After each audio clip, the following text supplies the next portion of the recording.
কিন্তু দল হিসাবে আমাদের উপরে যা করা হয়েছে, এই জুলুম শব্দ বলতে আমার কষ্ট লাগে, যা করা হয়েছে আমরা আল্লাহর রাস্তায় তা ক্ষমা করে দিলাম। আওয়ামী লীগকে আকস্মিক ক্ষমা করার বিষয়কে কেন্দ্র করে এরই মধ্যে চলছে আলোচনা সমালোচনা। হঠাৎই কেন জামায়াতের আমির সব অবিচার অত্যাচার ভুলে গিয়ে ক্ষমা করলেন আওয়ামী লীগ সরকারকে?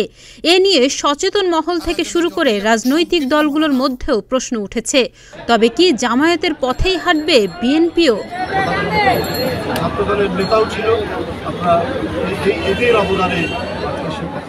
এরই মধ্যে বিএনপির সিনিয়র যুগ্ম মহাসচিব অ্যাডভোকেট রুহুল কবির রিজভী একটি রাজনৈতিক দলের প্রতি ইঙ্গিতপূর্ণ কটাক্ষ করেছেন।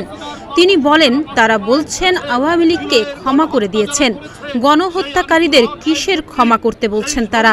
ট্রাইব্যুনাল করে প্রতিটি হত্যার বিচার হবে, প্রতিটি অপরাধের বিচার করতে হবে। কেউ কেউ বলছেন যে আওয়ামী লীগকে ক্ষমা করে, কি করে ক্ষমা করবে? আমরা আওয়ামী লীগের সাধারণ সমর্থক যারা অপরাধ করেনি তাদের কথা বলি, তাদের প্রতি আমাদের কোনো ক্ষোভ নাই, জনগণের। কিন্তু যে মহিলা হেলিকপ্টারে ওঠার সময়ও নাকি তার আইন শৃঙ্খলা বাহিনীকে বলেছেন, তার আইজিকে বলেছেন, দেখো তোমরা ক্ষমতার জন্য, লোভের জন্য, রাষ্ট্রকে গ্রাস করার জন্য নিজ দেশে আলোক পিয়াসী শিশুদের হত্যা এবং রক্ত দেখে যিনি আনন্দিত হন, সে কি কাঠগড়ার কাছাকাছি আসবে না? তার কি বিচার হবে না? তার কি শান্তি পাবে না? রিজভী আরও বলেন, ছাত্র জনতার আন্দোলনে শেখ হাসিনার নির্দেশে যাদের গুলি করে হত্যা করা হয়েছে তাদের ক্ষমা করলে নিহতদের আত্মার সঙ্গে বেইমানি করা হবে। এর আগে মঙ্গলবার দুপুরে রাজধানীর বিজয় সরণির একটি রেস্টুরেন্টে মহানগর উত্তর জামায়াতে ইসলামী আয়োজিত দলটির আমিরের সঙ্গে কথা হয় সিনিয়র সাংবাদিকদের।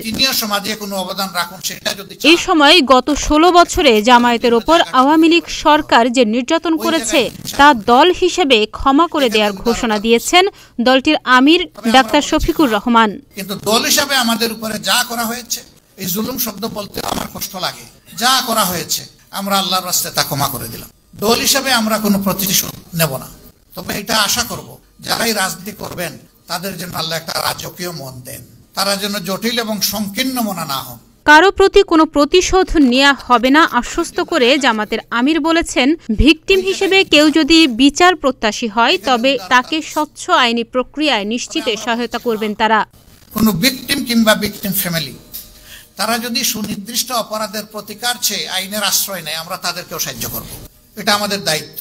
এই সময় সাংবাদিকদের উদ্দেশ্যে তিনি বলেন, অতীতে সাংবাদিকদের মুখে তালা ঝুলিয়ে দেওয়া হয়েছিল, তাদের কলমকে স্তব্ধ করে দেওয়া হয়েছিল, স্বাধীনভাবে লিখতে পারিনি, কিন্তু এখন সবাই জাগ্রত।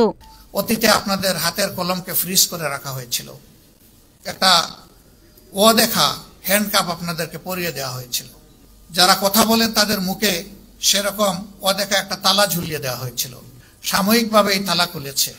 আমরা যখন জেগেই উঠেছি, আমাদের আর ঘুমাবার প্রয়োজন নেই। এই জাগ্রত জাতিকে মঞ্জিলে পৌঁছানোর জন্য, প্রপার ডেস্টিনেশনে পৌঁছানোর জন্য এখন আমাদেরকে রাত দিন কাজ করতে হবে সবাইকে। ডেস্ক রিপোর্ট, প্রতিদিনের বাংলাদেশ।